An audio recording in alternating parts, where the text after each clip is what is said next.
Hi,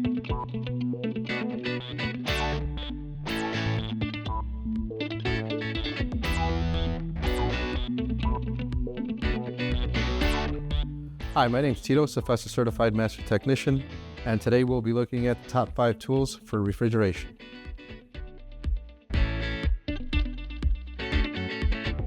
The first tool we're going to look at is your manifold gauges. Gauges are used anytime you want to check pressures on your refrigeration system. You'd want to tap into the system to make sure your pressures are at the proper level. If you need to recharge the unit, you would also need your gauges to make sure you properly charge it. The major benefit to having gauges on cold side food equipment would be accurately charging your system and making sure that it's running properly. There are many different types of gauges. You can range from digital to analog. You also want to make sure that you have the proper gauges for the type of refrigerant you have.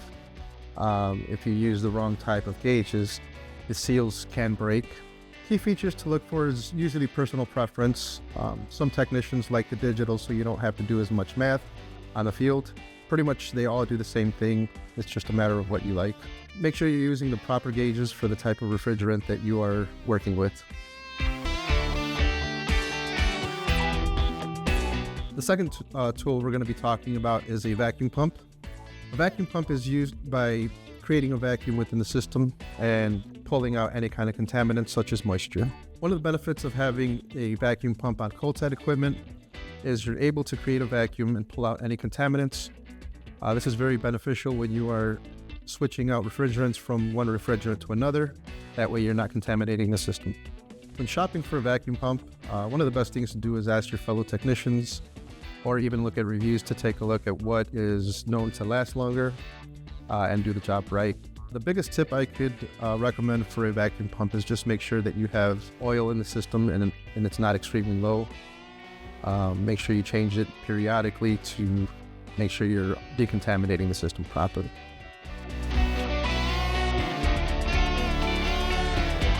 The third tool we'll look at is a scale. Scales are used to ensure that you are getting the proper amount of refrigerant in the system. The benefit of having a scale is you can make sure that you are accurate with the amount of refrigerant you are putting in the system. You'd put the tank on top of the scale, and as the gas is released from the tank, you will see the weight of it slowly deplete. There are 2 types of scales that are available. You can either choose between an analog or a digital. This one, for instance, is a digital scale. When looking for a scale, one of the things you'd want to look for is something that can easily be calibrated. As well as longevity. You want something that will last a long time since you will be spending some good money on one. Make sure that you properly store the piece of equipment, as banging it around can cause some issues with it properly being calibrated and reading correctly.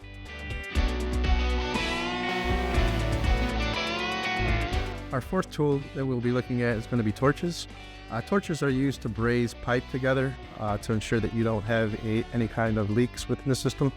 The benefit of having torches is to properly seal copper pipe together. You can quickly heat up the copper and the brazing rod will melt right on there and create a proper seal for you. There are various types of torches available. The most common you will see on the field is going to be either acetylene or oxygen and acetylene. The acetylene burns a little bit slower, so you won't get as quick of a braze as you would with oxygen and acetylene. Some of the key features of looking for when you're purchasing torches is basically accessibility and making sure that it's easy to carry into small confined spaces. You have some with handles that you can lift up easily. Then you have a single tank, which definitely is much lighter and easier to carry around than 2 tanks.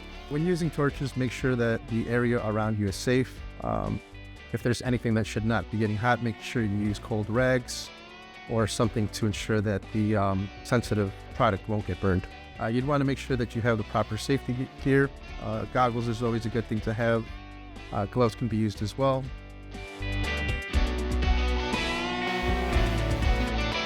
The fifth and final tool we'll be looking at is the 11-in-1. An 11-in-1 is used for multiple purpose on cold side equipment. 11-in-1 is just that. It's 11 tools in one. You have your Phillips head, and then you also have a bit with a flathead. If you need a smaller size, you also have some more on this side. When you remove the bits, you also have a nut driver, and then you have different size nut drivers on each side. The major benefit of an 11-in-1 is that you have multiple tools at your disposal. You don't have to carry a bunch of nut drivers into something that could just be easily solved with just one tool. There's a couple different options for 11-in-1s. There are an electrician version. There's also a refrigeration one that has a bit for Schrader valves. This one here is ratcheting, so you don't have to remove your driver from the screw. It'll ratchet and then you can tighten it easily. The key features just depends on what you're looking for. If you're on the cold side, I would recommend getting the refrigeration bit on it, just to make sure that you have a Schrader valve remover tool in case you need one. When you're shopping for an 11-in-1, you'd want to make sure that you're looking for correct 11-in-1 for your application. If you're on refrigeration, you want to make sure that you get the bit with the Schrader valve removal tool. Biggest tip that I give for having an 11-in-1 would be just make sure you have it with you. Sometimes you can't get a drill into a small space, and you have your nut drivers right there to remove any kind of hardware that you need to remove.